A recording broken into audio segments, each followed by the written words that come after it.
Queremos dar as boas-vindas a todos que se encontram aqui conosco, aos irmãos que estão na galeria também, aqueles que nos acompanham através da transmissão ao vivo e dizer do privilégio que temos de participar desse culto que fecha o primeiro dia da semana. Como sempre dizemos, a semana começa hoje. Para o mundo é o fim de semana, para nós é o primeiro dia. E que privilégio para nós começarmos na presença do nosso Deus. Por favor, abram a Escritura no livro de Amós, capítulo 1, e vamos ler do verso 3 até o capítulo 2, verso 3. Meu objetivo é fazer duas exposições nesse texto. A primeira, hoje, ela é mais preparatória, e, se Deus permitir, a próxima, então, nós faremos a interpretação do texto e a sua aplicação. Livro de Amós, capítulo 1, do verso 3 em diante, dando continuidade à série nas palavras do profeta de Tecoa. Assim diz o Senhor: por 3 transgressões de Damasco e por 4 não sustaria o castigo, porque trilharam a Gileade com trilhos de ferro. Por isso meterei fogo à casa de Azael, fogo que consumirá os castelos de Ben-Hadad. Quebrarei o ferrolho de Damasco e eliminarei o morador de Biqueate-Aven e o que tem o cetro de Bet-Eden. E o povo da Síria será levado em cativeiro aqui, diz o Senhor. Assim diz o Senhor: por 3 transgressões de Gaza e por 4 não sustarei o castigo, porque levaram em cativeiro todo o povo para o entregarem em Edom. Por isso, meterei fogo aos muros de Gaza, fogo que consumirá os seus castelos. Eliminarei o morador de Asdod e o que tem o cetro de Asquelon, e volverei a mão contra Ecrom, e o resto dos filisteus perecerá, diz o Senhor. Assim diz o Senhor: por 3 transgressões de Tiro e por 4 não sustarei o castigo, porque entregaram todos os cativos a Edom e não se lembraram da aliança de irmãos. Por isso meterei fogo aos muros de Tiro, fogo que consumirá os seus castelos. Assim diz o Senhor: por 3 transgressões de Edom e por 4 não sustarei o castigo, porque perseguiu seu irmão a espada e baniu toda a misericórdia, e a sua ira não cessou de despedaçar, e reteve a sua indignação para sempre. Por isso meterei fogo a Temã, fogo que consumirá os castelos de Bosra. Assim diz o Senhor: por 3 transgressões dos filhos de Amon e por 4 não sustarei o castigo, porque rasgaram o ventre as grávidas de Gileade para dilatarem os seus próprios limites. Por isso meterei fogo aos muros de Rabá, fogo que consumirá os seus castelos, com alarido no dia da batalha, com turbilhão no dia da tempestade. O seu rei irá para o cativeiro, ele e os seus príncipes juntamente, diz o Senhor. Assim diz o Senhor: por 3 transgressões de Moabe e por 4 não sustarei o castigo, porque queimou os ossos do rei de Edom até os reduzir a cal. Por isso meterei fogo a Moabe, fogo que consumirá os castelos de Queriote. Moabe morrerá entre grande estrondo, alarido e som de trombeta. Eliminarei o juiz do meio dele, e a todos os seus príncipes com ele matarei, diz o Senhor. Até aqui, irmãos, a leitura da palavra de Deus. Oremos mais uma vez. Pedimos ao Senhor que Tu nos conduzas na interpretação, no entendimento das Tuas palavras, que também são as palavras de Amós, para que o significado e a implicação delas para nós hoje fique claro. Ó Deus, alimenta-nos através da Tua revelação escrita. Fala ao coração do Teu povo nessa noite. Em nome de Jesus. Amém. Meus irmãos, um dos objetivos de Deus no seu plano eterno, sábio e misterioso de criar a humanidade e estabelecer a história da redenção, era que a raça humana vivesse como família e sociedade em harmonia, paz, prosperidade e alegria. A Bíblia nos informa que o pecado entrou no mundo através de Adão e maculou a raça humana, de tal maneira que na família, na sociedade e nos relacionamentos, as pessoas se odeiam, se machucam, cometem violência, oprimem o seu próximo. As nações e os povos vivem em guerra, buscando dominar e conquistar umas às outras e exercer o poder mundial. A Bíblia nos diz que Deus se ira, ele se ira profundamente contra toda violência, vingança, crueldade, egoísmo praticado pelas nações umas contra as outras. A Bíblia nos diz que Deus aborrece com todo o zelo da sua santidade a injustiça, a opressão, a violação dos direitos fundamentais, os crimes de guerra cometidos pelas nações. Era exatamente essa a mensagem que Amós tinha para 6 nações ao redor do povo de Israel. Conforme nós já vimos na mensagem anterior, Amós proferiu as suas palavras na nação de Israel durante o período do reino dividido, cerca de 560 ou 70 anos antes de Cristo. Naquela época, a nação de Israel estava dividida em Reino do Norte, chamado de Israel, com capital em Samaria, e o rei era Jeroboão II, e Judá ao sul, cuja capital era Jerusalém, e o rei Uzias. É nesse tempo que Amós profetiza. Ele foi mandado por Deus ao norte para profetizar, mesmo que ele era do sul. Israel vivia um momento de grande prosperidade. O rei Jeroboão II era um administrador muito hábil e um estrategista militar muito competente. Israel tinha tido algumas vitórias sobre as nações e amealhado muitas riquezas. O poderio militar de Israel era notório e tinha respeito entre as nações ali do Antigo Oriente. Contudo, ao mesmo tempo que a nação desfrutava dessa prosperidade, dessa segurança, desse respeito, ela vivia uma crise moral, com a quebra dos mandamentos de Deus, com a imoralidade que era comum entre o povo, com a corrupção dos governantes e o suborno dos juízes. Vivia uma crise social, oprimindo os pobres, torcendo o direito dos órfãos e das viúvas e com total insensibilidade para com os carentes e desvalidos daquela época, que não eram poucos. Fora a crise espiritual que era a raiz de tudo isso. A nação de Israel estava mergulhada num sincretismo, numa mistura de religiões, ao mesmo tempo em que ainda mantinha a devoção e adoração a Deus, conforme a lei de Moisés, adorava outros deuses, os deuses das nações vizinhas a Israel, em 3 centros de adoração, Betel, Gilgal e Berseba.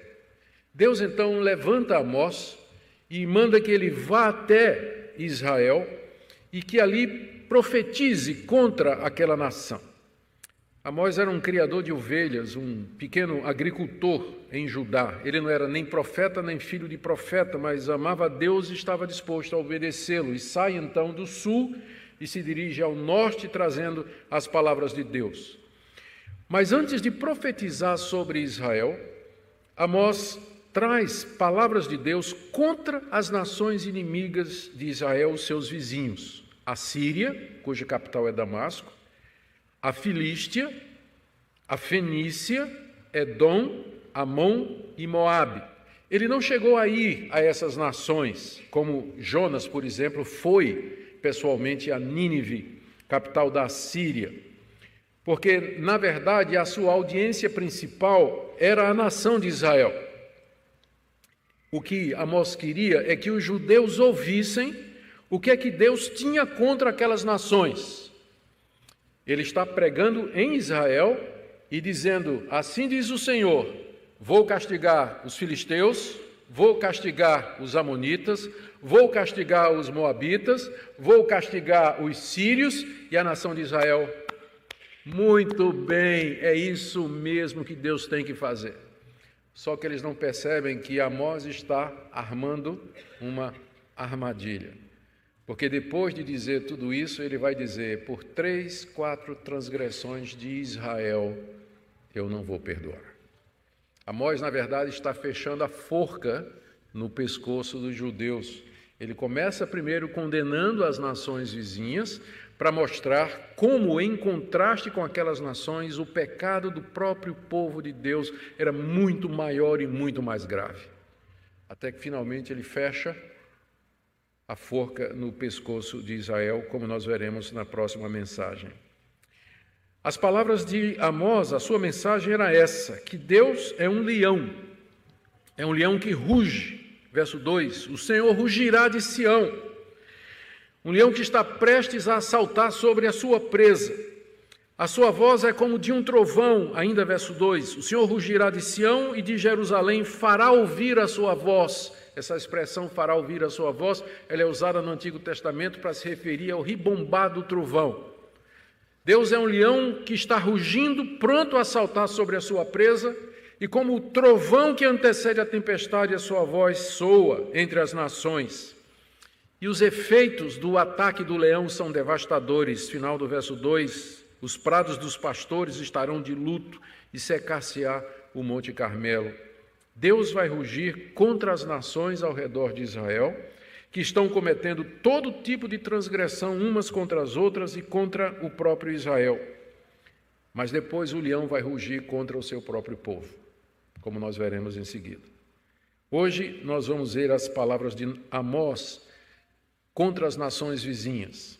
E eu quero destacar apenas 3 pontos aqui dessa passagem que eu li para vocês, deixando o trabalho de interpretação mais a fundo para a próxima mensagem.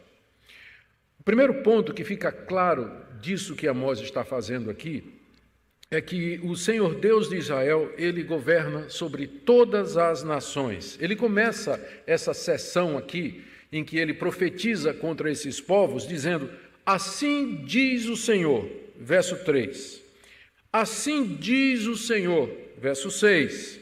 Assim diz o Senhor, verso 9. E assim por diante. Cada um desses oráculos contra essas nações pagãs começa com essa expressão.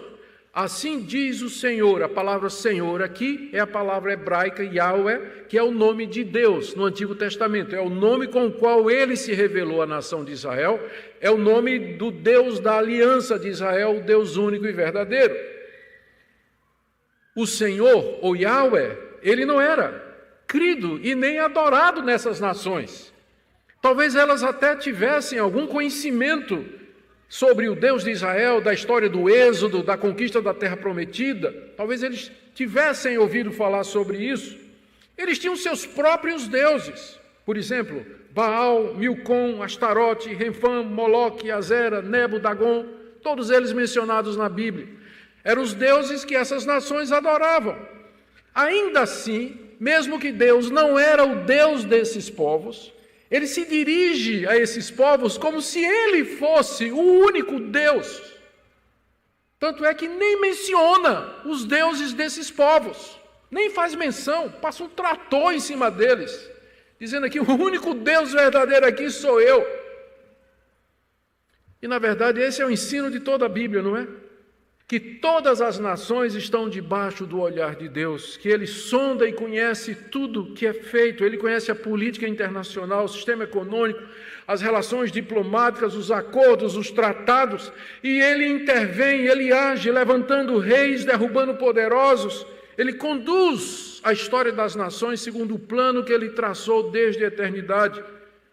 E nesse plano Ele julga e castiga nações, seus reis e magistrados, povos e pessoas de todas as tribos e línguas e nações. O fato de que Deus, de todas as nações do mundo, no Antigo Testamento, adotou somente a nação de Israel para ele, não quer dizer que ele renunciou o direito que ele tem sobre todas as outras. E é exatamente isso que nós vemos aqui. Ele se dirigindo a esses povos que não adoram a Deus, não reconhecem a Deus, mas dizendo, essa é a palavra de Deus contra vocês. E eu vou castigar vocês pelo que vocês estão fazendo. Ele se apresenta como tendo o direito de fazer isso. Nem pede permissão a Dagon. Dagon, com licença, vou dar uma palavrinha aqui aos filisteus. Ele passa um trator em cima de Dagon. De todos os deuses pagãos, não são nem mencionados aqui. Não são nem mencionados. Foi por esse motivo que ele julgou e castigou 7 nações pagãs que moravam na Palestina, em Canaã, através da invasão israelita comandada por Josué. Nós conhecemos a história. Deus deu a terra prometida ao seu povo, mas era uma terra que já estava habitada por 7 povos pagãos que não conheciam a Deus, cuja iniquidade já havia chegado até a sua medida máxima. Deus então usa a nação de Israel para castigar, destruir e demover aqueles povos daquela terra. Por que Deus fez isso? Porque Ele é Deus sobre todas as nações, ainda que as nações não o reconheçam.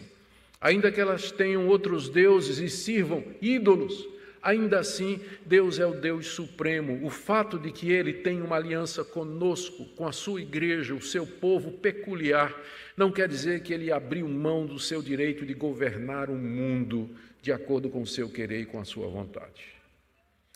Segundo ponto que eu queria destacar do texto é o critério que Deus usa aqui, nas palavras de Amós, para julgar as nações. Na passagem, o que nós vemos é que Amós denuncia os pecados que essas nações cometeram contra outras nações, contra os governos e contra a gente de outros povos. Por exemplo, no verso 3, quando ele fala das transgressões de Damasco, diz que Damasco trilhou a Gileade com trilhos de ferro, crueldade na guerra, crime de guerra. Depois, quando ele fala contra os filisteus, no verso 6, diz assim, que não sustará o castigo, porque levaram todo o povo cativo para entregar a Edom, tráfico humano de escravos. É condenado aqui. Quando ele fala contra a Fenícia, no verso 9, quando ele fala das transgressões de Tiro, que era a capital da Fenícia, ele diz, eu vou castigar porque eles entregaram todos os cativos a Edom, ou seja, gente que foi vencida na guerra, que se tornaram escravos de guerra, prisioneiros de guerra, mas que agora são vendidos como escravos para outra nação. Isso é tráfico humano. E Deus diz, eu vou castigar vocês porque vocês estão fazendo isso. Mesma coisa, lá quando ele fala de Edom, no verso 11, ele diz que vai castigar Edom porque perseguiu seu irmão à espada, baniu toda misericórdia, sua ira não cessou de despedaçar e reteve a sua indignação para sempre, ou seja, um ódio consumado contra o seu inimigo, contra a nação inimiga, um ódio que não queria parar, ainda que ele tivesse matado e esmagado gente da nação hostil, ainda assim a sua ira não parou. Deus diz, eu estou vendo isso e eu vou julgar vocês. Contra Amon, está lá no verso 13, olha o que é que Deus diz, o que é que Deus tem contra os amonitas? Eles rasgaram as grávidas, rasgaram o ventre das grávidas de Gileade, ou seja, aquelas vítimas da guerra. A gente sabe que numa guerra muitos civis morrem, mas aqui o que você tem é uma crueldade proposital dos soldados chegarem em Gileade, os soldados de Amon, e abrirem o ventre das grávidas com espada. E Deus diz, eu estou vendo isso e eu vou cobrar isso de vocês. E por fim, Moabe, no capítulo 2, verso 3, Deus diz que vai castigar Moabe porque queimou os ossos do rei de Edom até os reduzir a cal. Viviam em perpétua inimizade esses dois povos. Finalmente, quando Moabe conquistou, venceu a guerra contra Edom, foi no cemitério, desenterrou o rei que já tinha sido sepultado há algum tempo e queimou os ossos. Desacralizou a sepultura e o corpo do rei. Vocês percebem aqui que em nenhum momento Deus está dizendo, eu vou condenar vocês porque vocês quebraram os 10 mandamentos. Eu vou condenar vocês porque vocês não me adoram. Eu vou condenar vocês porque vocês não ouviram e creram nos profetas e em Moisés. Não, Deus não vai condenar as nações por isso, porque nenhuma dessas nações recebeu a luz da revelação especial de Deus, como foi dada a Judá e a Israel através da lei do Senhor. Moisés nunca esteve nessas nações. Nenhum profeta foi enviado a nenhuma dessas 6 nações aqui que são mencionadas. O único profeta que foi mandado a uma outra nação foi Jonas, para pregar em Nínive, a única exceção de todos os profetas do Antigo Testamento. Contudo, mesmo que estas nações não tiveram conhecimento da lei de Moisés, da revelação especial que Deus deu de si mesmo aos judeus, ainda assim eles eram indesculpáveis diante de Deus. Por quê? Porque eles deveriam saber, pela luz da natureza, de que há um Deus, e que esse Deus, ele antecede as coisas que existem, e que ele é acima da natureza, e que ele não é a natureza, e que ele é distinto dela. Portanto, adorar a criatura é uma afronta ao Criador. Eles deveriam saber que, olhando o universo, olhando a criação, cheia de ordem, de princípio, de leis e de regras, que o Deus que criou estas coisas é um Deus que tem normas, é um Deus que tem princípios, é um Deus que tem querer. Eles deviam saber, olhando uns para os outros, que o homem, ele tem dignidade, ele tem valor, que ele é distinto das outras criaturas. A luz da natureza provê e dá a base de uma ética básica, natural, que todos os povos intrinsecamente conhecem e sabem. Mesmo que esses povos nunca ouviram falar dos 10 mandamentos, mas entre eles condenam o assassinato, eles condenam o roubo, eles condenam quando um rouba a mulher do outro, ou tira a propriedade do outro. De onde vem isso? Paulo diz em Romanos 2, a lei de Deus está gravada no seu coração. E eles dizem isso quando a consciência os acusa e os defende, mostram a norma da lei gravada no coração deles. Então, Deus vai julgar essas nações com base nessa revelação da natureza e da consciência. Essas duas revelações seriam suficientes para que esses povos não cometessem esse tipo de coisa que eles cometeram, e vai servir de base no dia do juízo. Eles deveriam saber que há um Deus criador, deveriam saber que esse Deus é distinto da natureza, eles deveriam saber que não se deve adorar as criaturas, as coisas criadas, mas sim o Criador, e que todos devem obediência, louvor, glória e graça a esse que provê e supre a vida e todas as coisas boas. É assim que Deus vai julgar, assim que Ele julga hoje, e julgará os povos que nunca ouviram a mensagem do Evangelho e que nunca tiveram a revelação especial da Bíblia. Terceiro ponto, o método que Deus usa para julgar as nações. Fica claro para nós aqui que Deus usa de muita paciência com os transgressores. É isso que a expressão por 3 transgressões, sim por 4, no início do julgamento de cada nação, quer dizer. Essa frase ela poderia ser parafraseada da seguinte maneira: por 3 transgressões, sim por 4, não sustarei o castigo. O que é que isso quer dizer? Esse povo peca sem parar. Não é só uma vez não, é 2, 3, 4. Eu não vou deixar sem castigo por mais tempo. Esse povo tem cometido tantos pecados que eu tenho que castigá-lo. É isso que essa expressão quer dizer. Por 3 ou 4 transgressões dessa nação, eu não suspenderei o castigo. Esse texto mostra que somente depois da 4ª transgressão é que Deus resolve partir para o juízo e para a condenação. Não é que Ele não se importou com a primeira, com a segunda e com a terceira, mas é que a 4ª representa aquilo que é dito no Antigo Testamento como sendo a medida da iniquidade. E aqui eu queria que você escutasse a leitura de Gênesis 15, de 12 a 16. Deus, quando fez a aliança com Abraão, apareceu a Abraão e lhe diz, e o texto vai dessa forma: ao pôr do sol, estou lendo Gênesis 15, de 12 a 16, ao pôr do sol, caiu profundo sono sobre Abraão, e grande pavor e cerradas trevas o acometeram. Então foi dito a Abraão: sabe com certeza que a tua posteridade será peregrina em terra alheia, e será reduzida à escravidão, e será afligida por 400 anos. Mas eu também julgarei a gente a que tem de sujeitar-se, e depois sairão com grandes riquezas. E tu, Abraão, irás para teus pais em paz. Serás sepultado em ditosa velhice. Na 4ª geração, tornarão para aqui os teus filhos, os teus descendentes. Agora veja só. Porque não se encheu ainda a medida da iniquidade dos amorreus.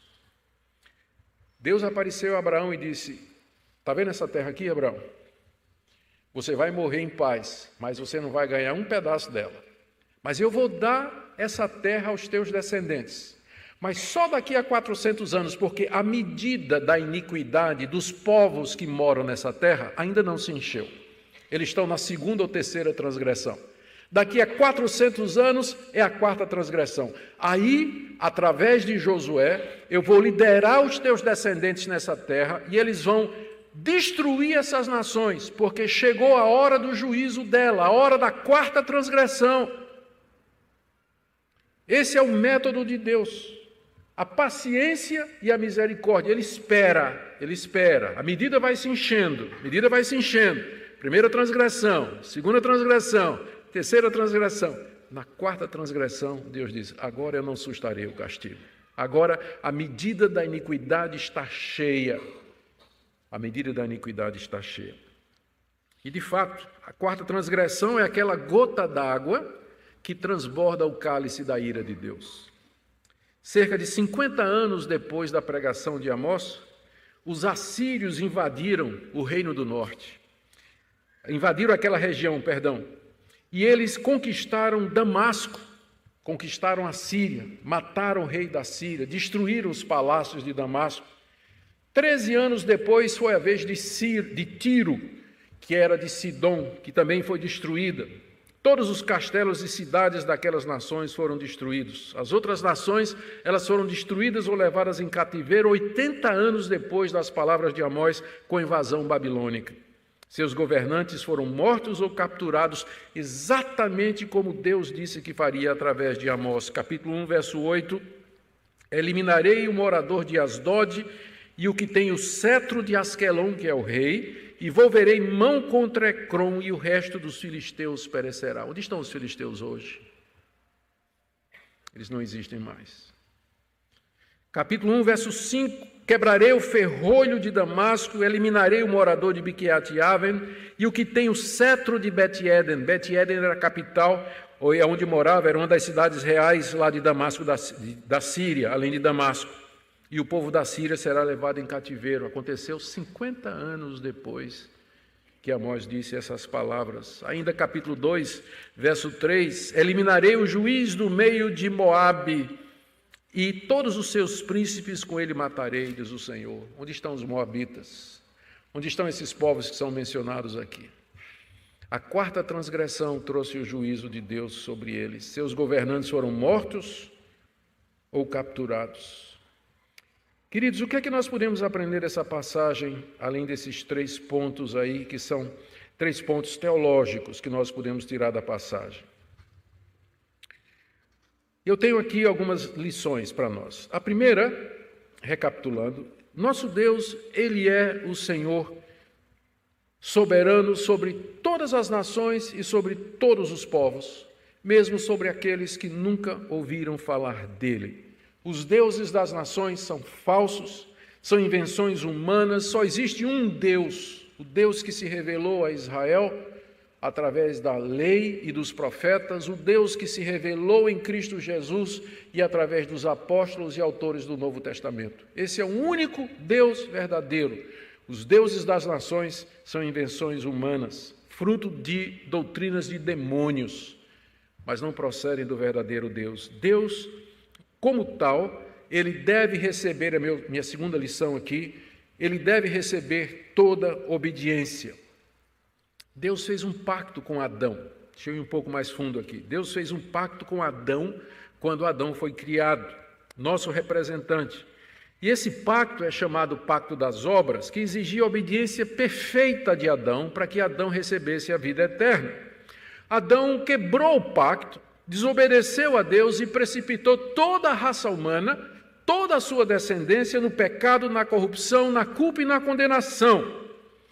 Portanto, todos os descendentes de Adão, vocês e eu, os moabitas, os amonitas, os filisteus, os fenícios, todos eles, todas as nações, todos os povos, os brasileiros, os americanos, todos que jamais existiram, já nascemos debaixo desse pacto das obras. A queda de Adão não invalidou o pacto das obras.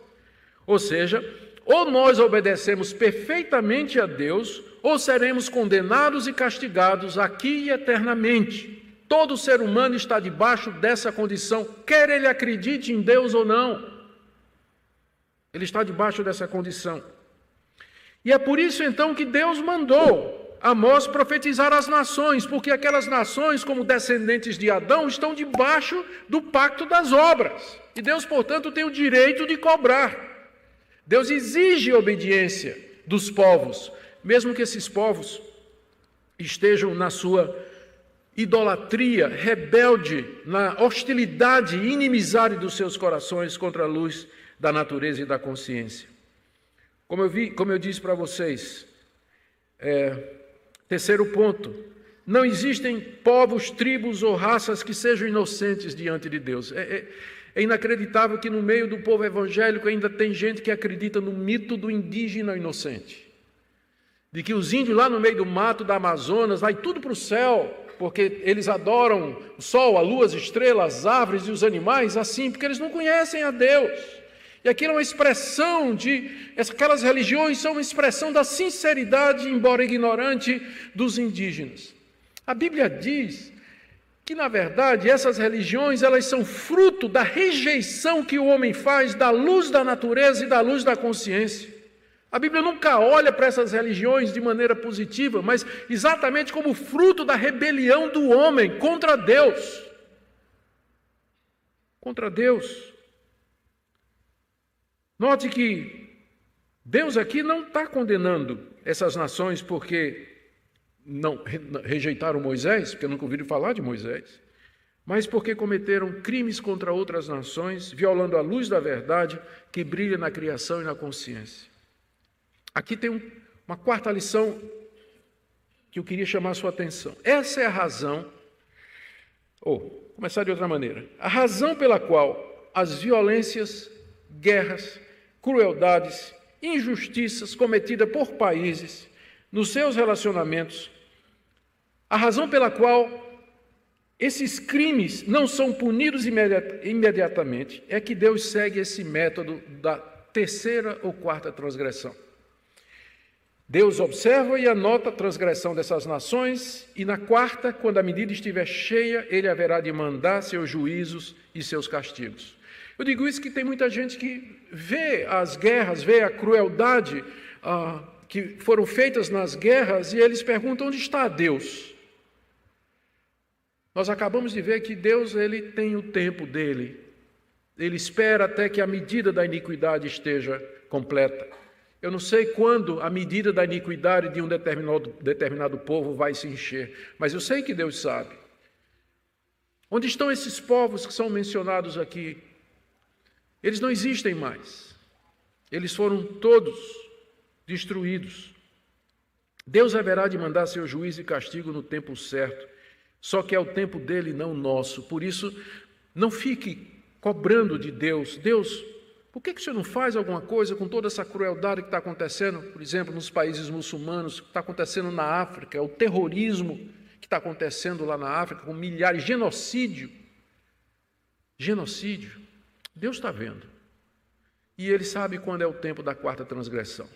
E porque nós não sabemos, nós devemos nos humilhar diante dEle e dizer: Deus, eu sei que Tu és justo, que no tempo do Senhor o Senhor vai fazer justiça.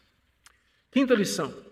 Deus usa outras nações para exercer o seu juízo e julgamento contra aquelas que exerceram ou cometeram a quarta transgressão. Isso não quer dizer que o instrumento de Deus para castigo da nação iníqua, não quer dizer que a nação que é usada como chicote é mais santa do que aquela que é chicoteada. Porque Deus é soberano e usa quem Ele quer para executar seus planos aqui. Ele vai usar a Síria e depois a Babilônia para exercer juízo contra aquelas nações que encheram a medida dos seus pecados e cometeram a quarta transgressão.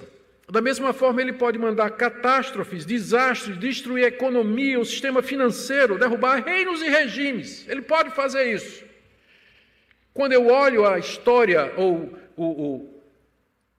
o cenário internacional, as revoluções, as convulsões, as agonias e as tensões que existem, nós temos que olhar da perspectiva cristã, como crentes que somos, de que estas coisas não estão fora do controle de Deus, e que Ele está agindo de acordo com a sua sabedoria e justiça, levantando nações e abatendo nações, de acordo com essa medida da violência e de cumprir, vou chamar assim, a cota de pecados delas.